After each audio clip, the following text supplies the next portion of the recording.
Today we discuss about germination of a seed. एक बीज का अंकुरित होना. A seed grow into a new plant. एक जो बीज होता है वो एक नए पौधे में बढ़ता है. When the embryo grows out from a seed. जब एक भ्रूण किससे निकलता है? एक बीज से बाहर निकलता है. We say that the seed has germinated. तो हम कह सकते हैं कि एक बीज क्या हो रहा है? अंकुरित हो रहा है. The process by which a seed grow into a baby plant is called germination. एक बीज से एक छोटे पौधे के रूप में बदलने की प्रक्रिया को या बढ़ने की प्रक्रिया को हम अंकुरित होना कहते हैं. The baby plant is called the seedling. जो एक छोटा पौधा होता है, नन्हा पौधा, उसे हम क्या बुलाते हैं? सीडलिंग. सीडलिंग मीन्स होता है नवोद बीज. अब देखते हैं what do seeds need to germinate. एक बीज को अंकुरित होने में क्या आवश्यकता होती है? Take 4 shallow dishes ABCD. आप 4 डिशेज लीजिए, प्लेट्स लीजिए. Place some cotton ball in the dishes. और उन पर क्या रख दीजिए? कुछ कॉटन मीन्स होती है रुई, रुई रख दीजिए. कीप सम बीन और mustard seed on the cotton ball in each dishes. और प्रत्येक पर सेम के बीज या फिर सरसों के दाने रख दीजिए. Do as follow and observe the dishes every day. Do as follow, जैसा कि आप अनुसरण कर रहे थे तो आप प्रत्येक जो डाइसेज हैं उनमें देखेंगे. डाइस ए, डिश ए में देखिए. Soak the cotton ball with water all the time and keep the dish at a place where it gets adequate air and sunlight burns. क्या करिए? कॉटन बॉल को गीला कर दीजिए. विथ वाटर, किससे कर दीजिए? पानी से. ऑल द टाइम, पूरे समय के लिए. और उस डाइस को कहाँ रख दीजिए? ऐसे प्लेस पे रख दीजिए जहाँ पे पर्याप्त मात्रा में सूर्य का प्रकाश आए और वायु आए.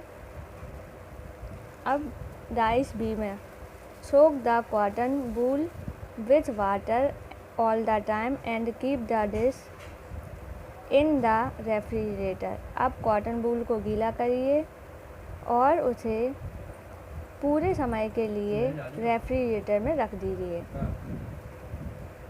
Impress the seed in water.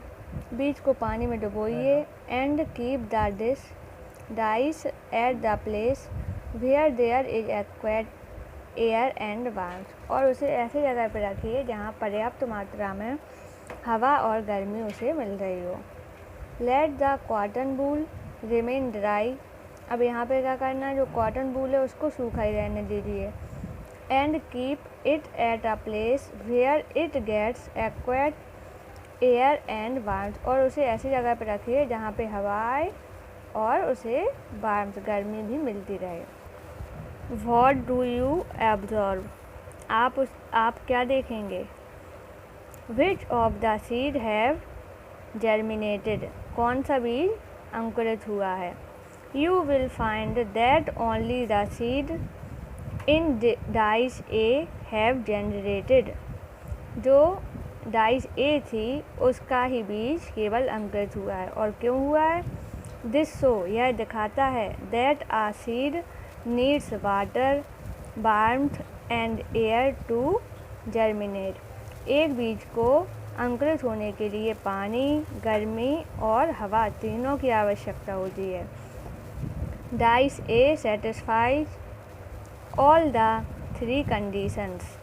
जो डाइस A था उसमें ये तीनों कंडीशंस थी. Hence the seed in dice A have germinated. इसलिए जो डाइस ए का बीज था वो अंकुरित हो गया. Seeds in dish B did not get warmed. जो डाइस बी थी उसमें जो बीज था उसमें क्या नहीं थी, गर्मी नहीं थी। And so did not germinate, इसलिए वह अंकुरित नहीं हुआ। Seeds in dish C did not get air, और जो डाई सी थी उसमें एयर नहीं थी, so they did not germinate, इसलिए वह भी बीज अंकुरित नहीं हुआ। सीड्स इन डाइस डी, जो बीज डाइस डी में था, it got warmth and air but did not get water, इसमें गर्मी भी थी, हवा भी थी, लेकिन क्या नहीं था, पानी नहीं था। So they did not germinate, इसलिए वह भी अंकुरित नहीं हुआ। Seeds need air to breathe, water helps the baby plants to break out of the seeds and the warmth is required by the cells of the seed to become active. एक बीज को सांस लेने के लिए हवा की आवश्यकता होती है, और पानी किसकी क्या हेल्प करता है, एक बीज को तोड़ने में हेल्प करता है, किसमें, एक नन्हे पौधे के रूप में। और जो गर्मी है वो क्या करती है, एक बीज के रंध्र को सक्रिय होने में आवश्यकता पड़ती है। Thus, air, water and warmth are the three conditions necessary for germination.